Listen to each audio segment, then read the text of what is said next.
MP board कक्षा 9वीं वाले सभी बच्चों का यहाँ पर सामाजिक विज्ञान का जो प्रश्न पत्र है पूरा पेपर और उसका सॉल्यूशन मेरे द्वारा यहाँ पर समस्त बच्चों को बताया जा रहा है।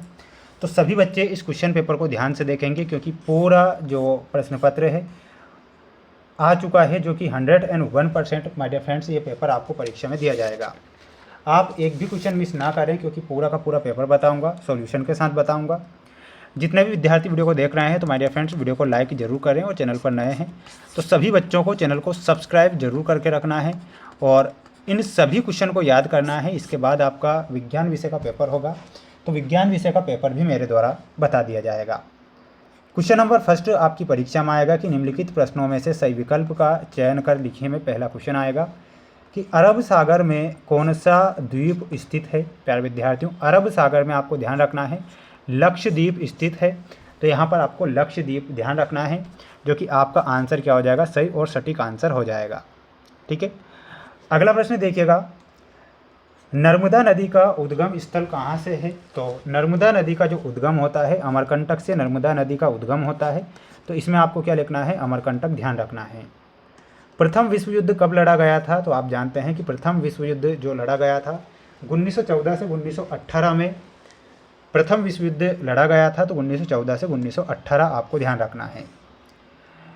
चौथा प्रश्न परीक्षा में आएगा कि संविधान की प्रारूप कमेटी के अध्यक्ष कौन थे, तो ध्यान रखना है डॉक्टर भीमराव अंबेडकर जो थे प्रारूप समिति के अध्यक्ष थे, इसमें आपको भीमराव अंबेडकर ध्यान रखना है। करीम ने गांव में कौन सा केंद्र खोल रखा है, तो करीम ने गांव में कंप्यूटर केंद्र खोल रखा है, इसमें आपको कंप्यूटर केंद्र लिखना है। अमूल सहकारी समिति का संबंध किस राज्य से है, तो इसमें राज्य का नाम लिखना है गुजरात। ठीक है, तो गुजरात जो होगा हमारा सही और सटीक आंसर हो जाएगा, तो इसमें आपको गुजरात लिखना है। आप सभी बच्चे इसका एक स्क्रीनशॉट जरूर लें, अच्छे से इन प्रश्नों को याद कर लें क्योंकि ये प्रश्न परीक्षा में 100% आएंगे, एक भी प्रश्न आपका यहाँ से बाहर नहीं जाएगा। भारत की सबसे बड़ी अपवाह द्रोणी नदी कौन सी है, तो भारत की सबसे बड़ी जो है इसमें आपको ध्यान रखना है गंगा। ठीक है, तो इसमें आपको गंगा नदी लिखना है।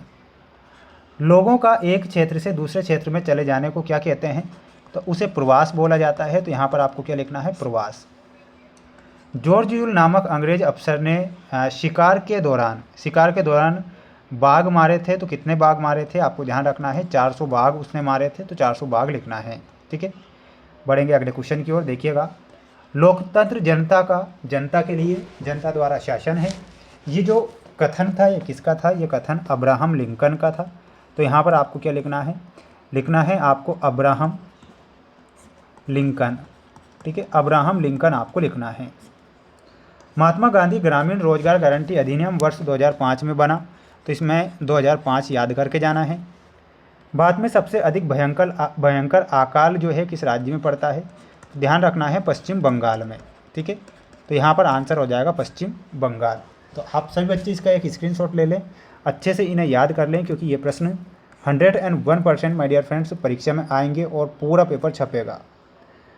प्रथम जनगणना, तो प्रथम जनगणना कब होती है, तो 1872 में प्रथम जनगणना होती है। वर्साई की संधि, तो वर्साई की संधि में आपको मिलाना रहेगा 1929। हिटलर का जन्म कब होता है, तो प्यारे विद्यार्थियों हिटलर का जो जन्म होता है 1889 में हिटलर का जन्म होता है, यहाँ पर आपको लिखना है 1889। प्रथम चुनाव आयुक्त कौन थे, तो सुकुमार सेन। गैर कृषि कार्य, तो इसमें आपको डेयरी से मिलाना है, वहीं गेहूं क्रांति में इंदिरा गांधी से मिलाकर आना है। ठीक है, तो ये आपकी जोड़ी आएगी परीक्षा में, इस पूरी की पूरी जोड़ी को आप याद करके रखें और 100% माय डियर फ्रेंड्स ये पेपर परीक्षा में दिया जाएगा। अगला प्रश्न है जिसमें आपको एक वाक्य में उत्तर देना है, 4 नंबर में आएगा, है ना। भारतीय मरुस्थल की सबसे महत्वपूर्ण नदी कौन सी है, तो सबसे महत्वपूर्ण जो नदी है उस नदी का नाम है लूनी नदी। ठीक है, तो इसमें आपको लिखना है लूनी नदी। ग्रीष्म ऋतु में चलने वाली हवाओं को क्या कहते हैं, तो उसे लू बोला जाता है। भारत में सबसे अधिक लिंगानुपात किस राज्य में है, तो राज्य का नाम आपको लिखना है केरल राज्य। किस देश की संसद को ड्यूमा कहते हैं, तो रूस की संसद को ड्यूमा कहा गया है। भारत में वोट डालने की उम्र क्या है, मेरे फ्रेंड्स इसमें आपको 18 वर्ष लिखना है। अगला प्रश्न आएगा कि मध्य प्रदेश में लोकसभा सीटों की संख्या कितनी है, तो इसमें आपको 29 लिखना है। ठीक है, तो ये आपके एक वाक्य में उत्तर लिखे वाले क्वेश्चन आएंगे, आप सभी बच्चे इसे याद करें अच्छे से और पूरा का पूरा पेपर आपको पढ़कर ही जाना है, क्वेश्चन छोड़कर नहीं आना है, क्योंकि पेपर परीक्षा से पहले ही बता रहा हूँ।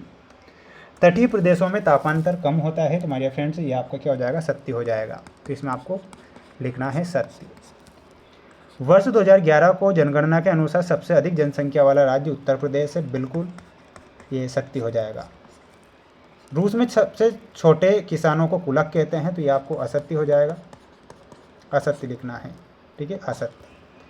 अमेरिका एक लोकतांत्रिक देश है, बिल्कुल ये आपको सत्य लिखना है।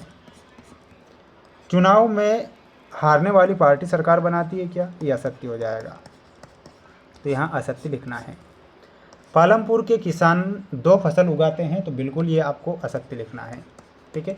तो ये आपके यहाँ पर सत्य असत्य वाले जो क्वेश्चन थे कंप्लीट हो चुके हैं। इसके बाद हम बढ़ेंगे हमारे अगले क्वेश्चन की ओर। अगला क्वेश्चन आप देखिएगा, ये है आपका अगला क्वेश्चन। भारत के पड़ोसी देशों के नाम आपको लिखना है, जो कि बांग्लादेश और पाकिस्तान। भारत के पूर्वी तट पर स्थित प्रदेशों के नाम लिखना है, जो कि पूर्वी तट पर जितने भी प्रदेश हैं। और कोरियोलस बल क्या है, तो इसका स्क्रीनशॉट ले लेना है, फिर कॉपी से याद करके जाना है, ठीक है।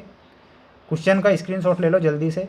और जितने बच्चे वीडियो को देख रहे हैं, तो माय डियर फ्रेंड्स वीडियो को लाइक करके चैनल को सब्सक्राइब करके रखना है, क्योंकि आपको मेरे द्वारा जो प्रश्न पत्र बताया जा रहा है ये पूरा प्रश्न पत्र परीक्षा में आएगा, ठीक है। तो जल्दी से आप इनका स्क्रीनशॉट ले लेना है और याद करके जाना है। तो ये क्वेश्चन थे 23 के 23 क्वेश्चन मैंने बताए हैं।